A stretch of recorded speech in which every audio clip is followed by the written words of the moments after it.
Good afternoon. In my sermon yesterday, I introduced the concept of learning from God through the dreams that other people have. And I talked about the story that we find in Genesis chapter 40, where Joseph was in prison together with two of the officials of Pharaoh, the king of Egypt. These two officials both had dreams that Joseph interpreted for them. The short answer is that the dream was good news for one of them, but bad news for the other. I have to be honest, though. I felt dissatisfied with my sermon. Something was missing, because there was nothing in either of those dreams for Joseph to learn from for himself. It isn't necessarily the best example of how God guides us even through the dreams of other people. But it's a completely different story when we get to the next chapter, Genesis 41. Here, 2 years later, Joseph is still in prison, the place where he had met these officials. But now Pharaoh, the king of Egypt, had two dreams on the same night. And the Bible tells us that when he woke up in the morning, his mind was troubled. So he sought for wise men to help him understand his dreams, but none of them could help. Now remember, I've been saying all along that only the person who has the dream is able to interpret the dream. Other people may be able to help you understand things in your dream that you don't notice yourself. But in this case, Pharaoh wasn't able to find anyone to give him help. And then finally, that official whom Joseph had helped when he was in prison finally remembered Joseph. And he told Pharaoh, "There's someone in prison who interpreted a dream for me. Maybe he can interpret your dream as well." So Pharaoh summoned Joseph to interpret his dream for him. Now that might all seem simple to us, but think about what really happened here. We had learned in the previous story that Pharaoh was fickle. He imprisoned people, he released people, he executed people just on a whim. So this official took a risk by reminding Pharaoh that he had been thrown into prison. Pharaoh might have said, "Oh yeah, that's right. Now I remember why I threw you in prison, and back to prison you go." The official took that risk. And as the Bible tells the story, it just sounds so easy. The official tells Pharaoh about a prisoner, so Pharaoh sends for the prisoner to come to him. Really?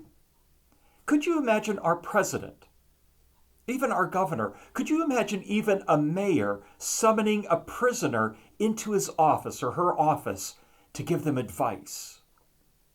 Now keep in mind that in ancient Egypt, Pharaoh wasn't just king.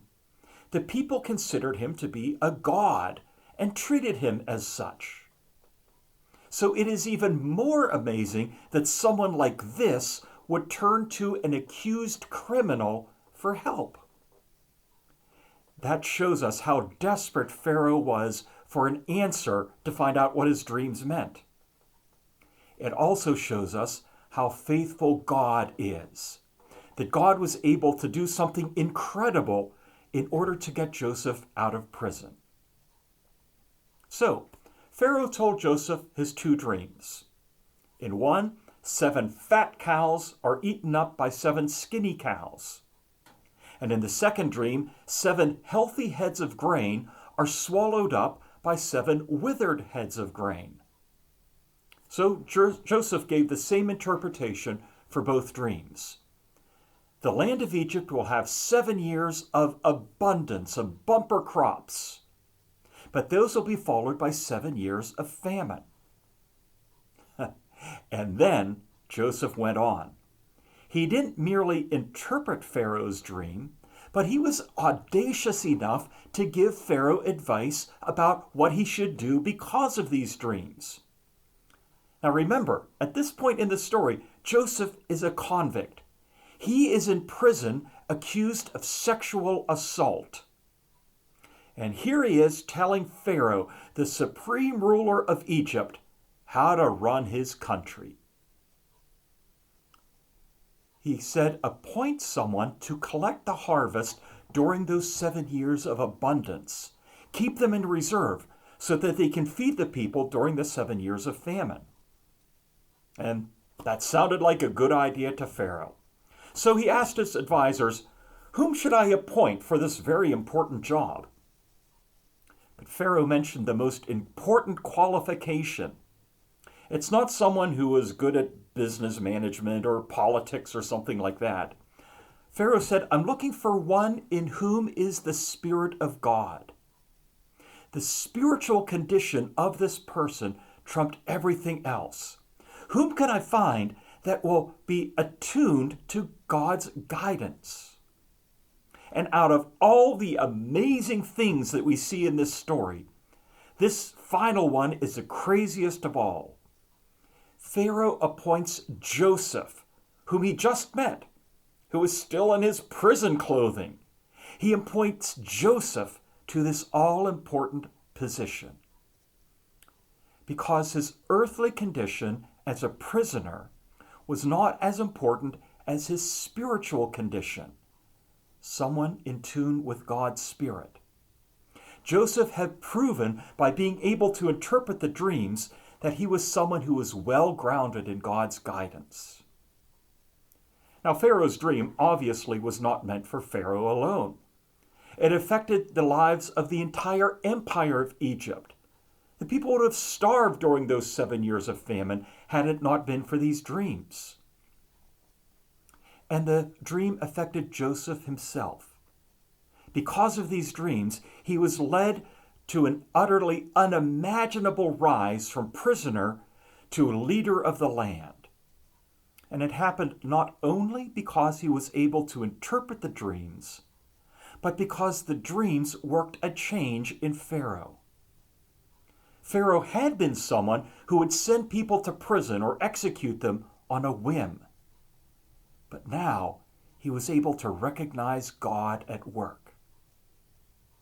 When you pay attention to your dreams, God can use them to change you too.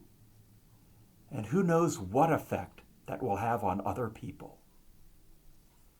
Would you pray with me, please? Lord, work a change in our lives. Not only the change that Joseph had from prisoner to second in command of the land of Egypt, but show us how you can change our lives, just as you changed Pharaoh, from being someone who was capricious and fickle, who used his power on a whim, to become someone who recognized the importance of being led by your Spirit. Amen. Thanks for joining me. We'll talk again later.